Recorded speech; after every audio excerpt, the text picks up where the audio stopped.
Palabra de vida. De la primera carta del apóstol San Pablo a los Tesalonicenses, capítulo 4, versículos 13 al 18. Hermanos, no queremos que ignoréis la suerte de los difuntos, para que no os aflijáis como los hombres sin esperanza. Pues si creemos que Jesús ha muerto y resucitado, del mismo modo, a los que han muerto en Jesús, Dios los llevará con Él. Esto es lo que os decimos como palabra del Señor.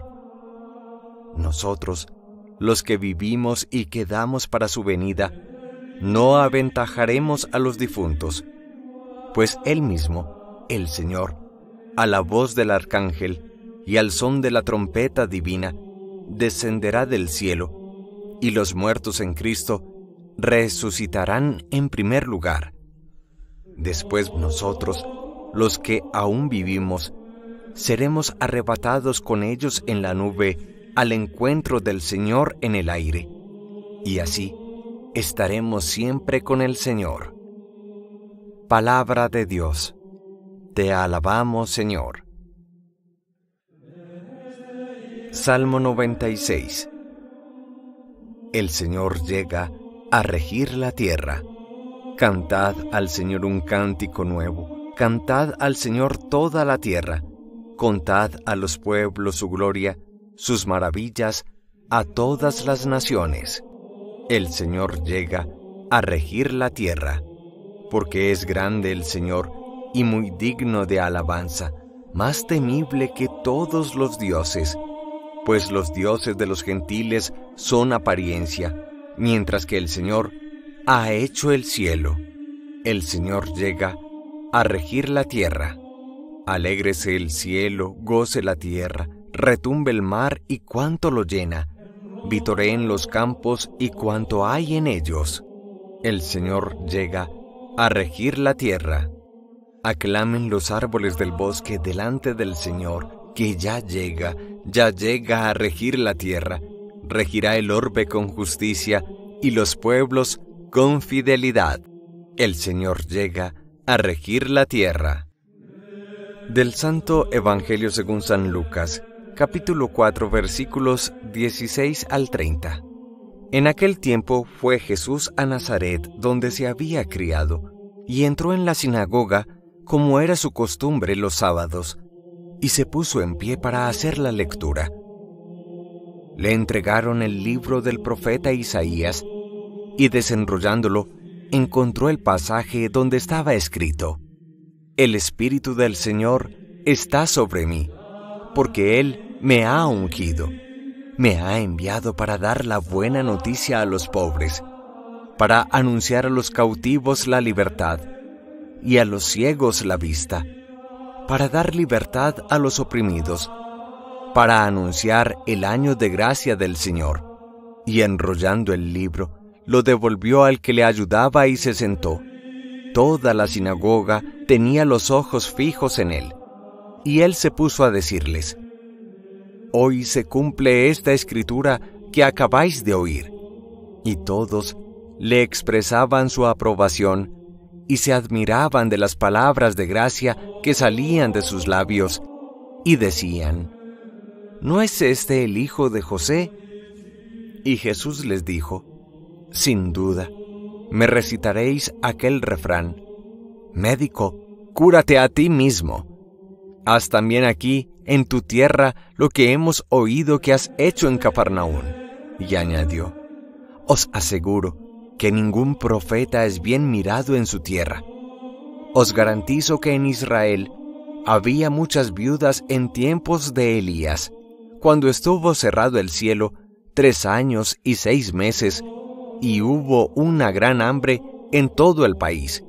Sin embargo, a ninguna de ellas fue enviado Elías más que a una viuda de Sarepta, en el territorio de Sidón, y muchos leprosos había en Israel en tiempos del profeta Eliseo. Sin embargo, ninguno de ellos fue curado más que Naamán el sirio. Al oír esto, todos en la sinagoga se pusieron furiosos y levantándose, lo empujaron fuera del pueblo hasta un barranco del monte en donde se alzaba su pueblo, con intención de despeñarlo. Pero Jesús se abrió paso entre ellos y se alejaba. Palabra del Señor. Gloria a ti, Señor Jesús.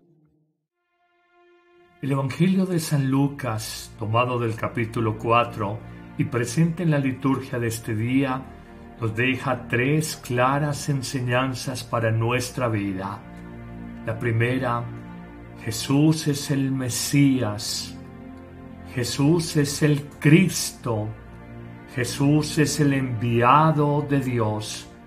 En Jesús se cumplen las promesas que de siglos y siglos atrás los profetas judíos del Antiguo Testamento habían anunciado y señalado.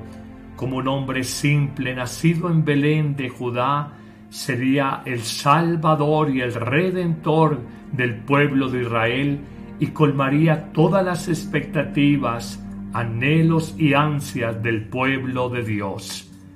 En efecto, Jesús, en la ciudad donde se cría, Nazaret, en la sinagoga un día sábado, leyendo un texto precioso del profeta Isaías, reconoce cómo toda esa profecía se cumple en él cuando señalaba Isaías: el Espíritu del Señor está sobre mí, me ha ungido, me ha enviado a evangelizar a los pobres, a proclamar a los cautivos la libertad, a dar la vista a los ciegos, a otorgar la libertad a los oprimidos y a proclamar el año de gracia, el año de salvación del Señor.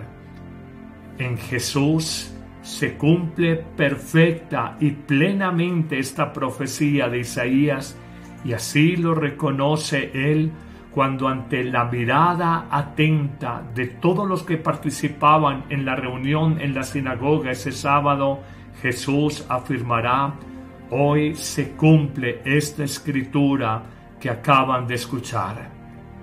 Pero descubrimos una segunda enseñanza.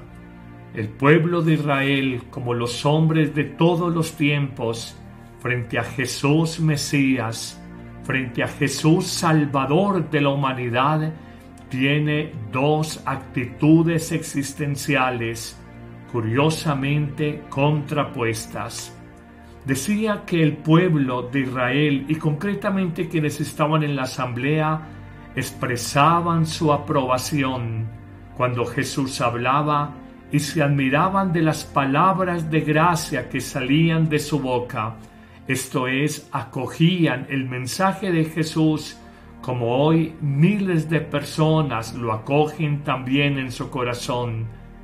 Pero al mismo tiempo nos parece curioso y contradictorio que algunos también en la misma sinagoga se preguntan sobre el origen familiar de Jesús y dicen: este no puede ser el Mesías anunciado por los profetas porque conocemos su origen humano. ¿Acaso no es el hijo de José el carpintero? Jesús, ante la cerrazón de su corazón, se duele y cita el famoso refrán: médico, cúrate a ti mismo, o una máxima evangélica que ha hecho carrera en 2000 años de cristianismo, cuando Jesús afirmará: en verdad les digo que ningún profeta es aceptado entre los suyos. Jesús, con dolor, cita dos momentos del Antiguo Testamento en tiempos del profeta Elías, cuando él vino a sanar y acompañar y a dar alimento a una mujer viuda de Sarepta y no a las viudas de Israel más allá de la hambruna que habían vivido. Y también cita al profeta Eliseo y muestra cómo sanó a un hombre de origen sirio, un general, Naamán, y no lo hizo con ninguno de los leprosos que había en Israel. Jesús les quería mostrar que Él viene a los hombres y mujeres. Naamán el sirio o la mujer viuda de Sarepta, que con fe, humildad y devoción lo acogen en el corazón el mensaje de Dios, y que no es necesariamente por el linaje judío que se recibe la salvación. Hoy nosotros reconocemos que muchas personas pueden estar bautizadas en la Iglesia Católica y sin embargo su bautismo es de despacho parroquial, porque no hay fe, no hay esperanza, no hay caridad como virtud teologal en sus corazones, no abren su vida al don de Jesús. Por el contrario, hemos visto gente sencilla, aún no creyentes, que con humildad e iluminados interiormente, abren su corazón como una flor en primavera abre sus pétalos, abren su corazón a Dios y se dejan permear por su espíritu, siendo hombres y mujeres nuevos.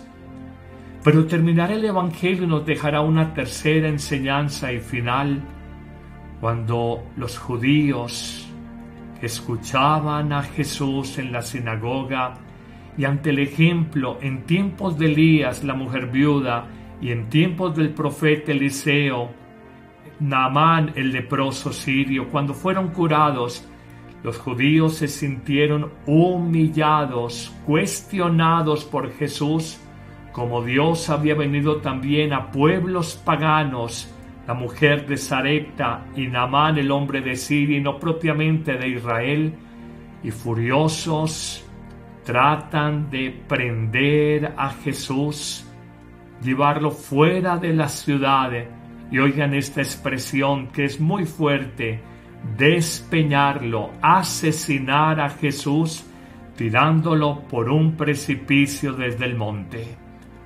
Nos dice el Evangelio conclusivo que Jesús con firmeza, con resiedumbre, se abrió paso entre los judíos hostiles y continuó su camino, mostrando su profunda libertad interior. Por eso descubrimos en esta tercera enseñanza que la fe cristiana ha crecido desde los tiempos bíblicos en medio de hostilidades, contradicciones y aún persecuciones de aquellos que creen abierta y confiadamente en el mensaje de Dios. Hoy no te extrañes cuando la Iglesia, sus ministros son vilipendiados, humillados públicamente, cuando son crucificados moralmente. Es parte del camino del seguimiento del Señor, y si Jesús nos da testimonio de parresía, de fortaleza, de entereza de carácter, nosotros los seguidores de Jesús no podemos ser inferiores a la herencia, al legado que Él nos ha dejado. Señor, dame luz para encontrar la verdad, que no me mueva por las modas del mundo, que normalmente en la mayoría estadística no está la verdad, que hoy reconocemos poderosas maquinarias de manipulación de la verdad en grandes medios de comunicación social y medios digitales, pero danos esa sabiduría para reconocer que tú, Jesús, eres camino, verdad y vida. Que el Señor te bendiga en abundancia en este día, en el nombre del Padre, y del Hijo, y del Espíritu Santo. Amén. En agosto, te traemos una nueva temporada de reflexiones para tu vida. ¿Dónde está Dios cuando sufro? El sufrimiento bajo cualquier aspecto te apabulla y te desanima.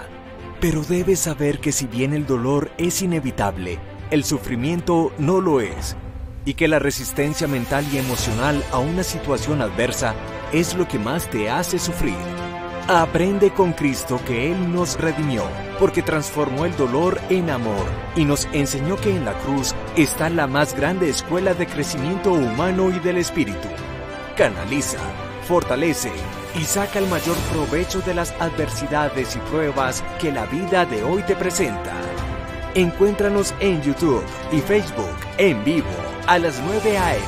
todos los martes y jueves de agosto en los canales Padre Carlos Yepes y Amén Comunicaciones. ¡Te esperamos!